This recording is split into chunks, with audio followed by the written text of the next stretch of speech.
Assalamualaikum warahmatullahi wabarakatuh. Pada video kali ini, saya akan membahas tentang user interface pada Blender. Nah, seperti yang kalian lihat, ini adalah tampilan ketika Blender itu dibuka.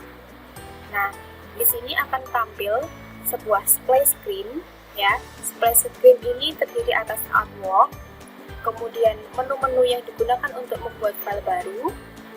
Kemudian ada juga menu untuk membuka file recent atau membuka file yang ada di komputer kalian atau laptop kalian. Kemudian di sini ada link-link yang terkait dengan Blender. Nah, untuk menghilangkan splash screen, Anda bisa melakukan klik di luar splash screen atau menekan tombol escape pada keyboard. Nah, Anda juga bisa menampilkan splash screen ulang, ya, dengan menekan tombol yang ada di sini, tombol Blender, kemudian klik splash screen, maka splash screen ini akan tampil. Oke, baik, kita mulai, ya. Ini adalah user interface dari Blender. Nah, mulai dari yang pojok atas di sini, pojok kiri atas, ini terdiri dari banyak sekali menu, ya. Nah, menu-menu yang ada di sini, ini namanya adalah menu header. Ada menu file, edit, render, window, dan juga help. Nah, masing-masing dari menu ini memiliki fungsi sendiri-sendiri. Kemudian dari layout, modeling, sampai dengan ke kanan, ini kita bisa sebut sebagai workspace, ya.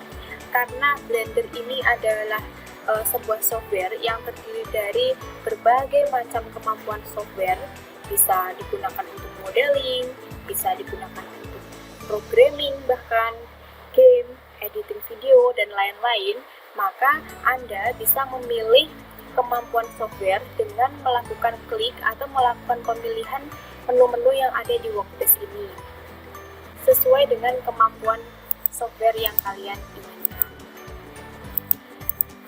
Nah, kemudian selanjutnya setelah workspace, di samping sini ada outliner. Ya, outliner ini terdiri dari koleksi berbagai macam objek yang kalian gunakan di layar kerja kalian. Nah, ini adalah layar kerja atau bisa disebut sebagai 3D viewport. Nah, objek-objek yang kalian gunakan nanti akan tampil di sini. Kemudian daftar objeknya kalian bisa lihat di bagian outliner sini. Kemudian di bawah ini ada properties, ya, di mana properties ini digunakan untuk menampilkan pengaturan dari masing-masing objek. Nah, masing-masing objek ini memiliki pengaturan sendiri-sendiri. Nah, untuk menampilkan pengaturan ini atau untuk mengganti pengaturannya, kita bisa melihatnya di bagian properties ini. Kemudian di bagian bawah di sini ada timeline. Di sini digunakan untuk menampilkan playback dari objek yang kita buat. Kemudian, nah di sini ada toolbar, di mana tool-tool yang ada di sini akan kita gunakan untuk memodifikasi objek yang kita gunakan. Nah, baik, itu adalah sekilas tentang user interface dari Blender. Nah, sebelum kita menggunakan Blender, itu sebaiknya kita mengatur terlebih dahulu, ya, ada settingan awal yang harus kita atur. Nah, apalagi kalian yang menggunakan laptop, ya. Jadi ketika kita mau menggunakan Blender, kita harus tahu dulu kita mau menggunakan komputer atau menggunakan laptop. Nah, kita bisa mengaturnya itu di menu preference. Nah, menu preference itu ada di menu edit, kemudian preference. Nah, di sini ada berbagai macam pengaturan, ya, dimana kita harus atur di awal sebelum kita membuat sebuah objek seperti itu. Misalkan di sini yang paling penting itu adalah bagian sini ada input, ya. Nah, di sini ada emulate numpad. Emulate numpad ini digunakan untuk menggantikan fungsi numlock pada keyboard normal ketika kalian menggunakan laptop. Kadangkala laptop itu keyboardnya tidak ada numlocknya, maka untuk menggantikan fungsi numpad yang ada di keyboard normal, kita bisa melakukan centang yang ada di sini. Nah, di sini ada emulate 3 button mouse. Menu ini digunakan untuk mengganti fungsi pada mouse pada trackpad laptop kita. Nah, ketika kalian lupa tidak membawa mouse, kalian bisa melakukan centang yang ada di sini dan kalian bisa menggunakan trackpad yang ada di laptop kalian. Nah, kemudian selain itu, misalkan kita bisa mengatur lagi keymap.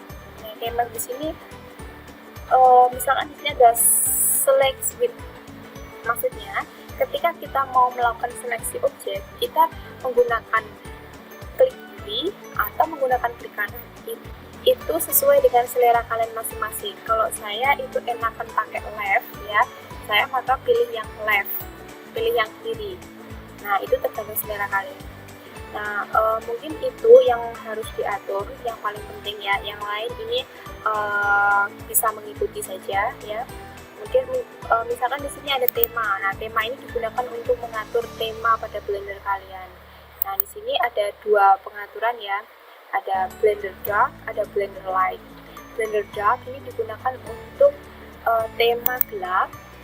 Kemudian Blender Light itu digunakan untuk tema terang gitu. Nah, jika sudah selesai, kita bisa melakukan klik save reference yang ada di sini. Kemudian keluar. Sekian pembahasan pada video kali ini. Sampai jumpa di video tutorial selanjutnya. Wassalamualaikum warahmatullahi wabarakatuh.